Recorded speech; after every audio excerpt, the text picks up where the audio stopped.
Imagine waking up one morning and discovering an extra $1,000 sitting in your bank account. Maybe it came from a tax refund, a work bonus, or an unexpected gift from a family member. At first it feels exciting, but within seconds, a difficult question appears. Should you use that money to pay off your credit card? Should you invest it in the stock market? Or should you keep it as cash? This isn't just another money decision. It's one of the biggest financial dilemmas millions of Americans face every year. Surprisingly, even people earning six-figure salaries often get it wrong because they assume there's one simple answer. There isn't.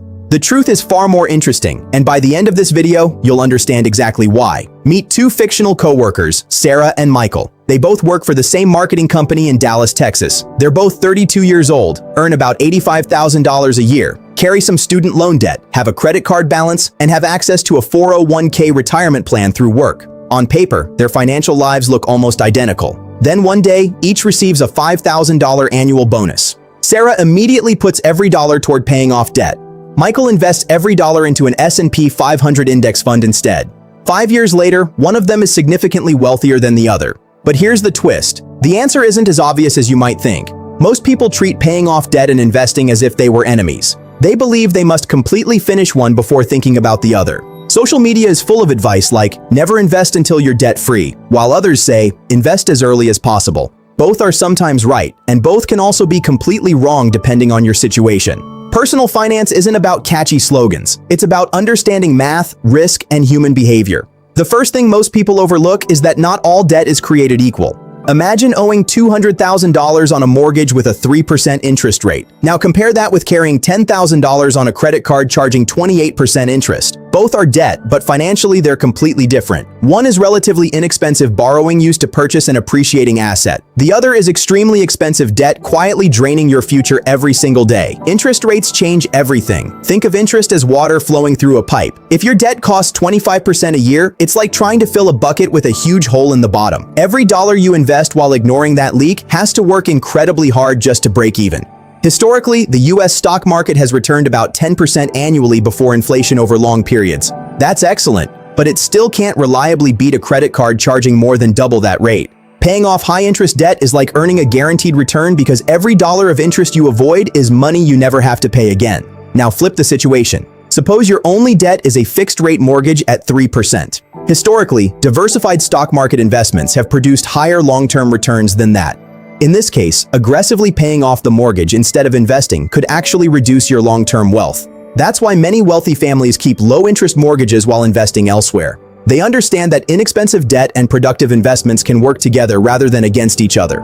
Of course, money isn't driven by math alone. It's driven by emotions. Imagine carrying credit card debt month after month. Even if the numbers suggest investing might produce higher returns, many people lose sleep simply knowing they owe money. That stress affects confidence, relationships, and even physical health. Becoming debt-free creates something no spreadsheet can measure: peace of mind. For many people, that emotional freedom is worth more than a slightly higher investment return. Behavioral economists have spent decades studying this. We know we should save more and spend less, yet millions still live paycheck to paycheck. Fear makes us hoard cash. Excitement pushes us toward risky investments. Stress often leads to emotional spending. Understanding your own behavior is just as important as understanding interest rates. Let's go back to Sarah and Michael. Sarah hated seeing debt on her monthly statement, so paying it off gave her peace of mind. Michael enjoyed investing and believed compound growth would eventually outperform the interest on his debt. Neither choice was automatically right or wrong. What mattered was the type of debt they carried, their financial discipline, and whether they could stay consistent over the long run. Before either paying off debt aggressively or investing heavily, many financial advisors recommend building a small emergency fund. Why keep cash if debt is costing you money? Because life doesn't wait for your financial plan. Cars break down, jobs disappear, unexpected expenses happen. Without emergency savings, people often end up putting those costs right back on a credit card. That's why many experts recommend saving at least $1,000, or roughly 1 month's essential expenses, as a starter emergency fund. Imagine spending every extra dollar paying off your credit card. 3 weeks later, your transmission fails and the repair costs $2,500. Without savings, the repair goes right back onto the same credit card. You're back where you started. A small emergency fund acts like a financial shock absorber, preventing temporary setbacks from becoming long-term debt. Another factor many people overlook is employer retirement matching. Suppose your company offers a 100% match on the first 5% you contribute to your 401k. Every dollar you contribute up to the limit is instantly doubled. That's essentially free money. Walking away from that benefit is like refusing part of your paycheck. Imagine earning $60,000 a year with a 5% employer match. That's roughly $3,000 in free retirement money every year. Skipping that benefit just to make extra payments on a low-interest student loan could actually leave you worse off over the long term.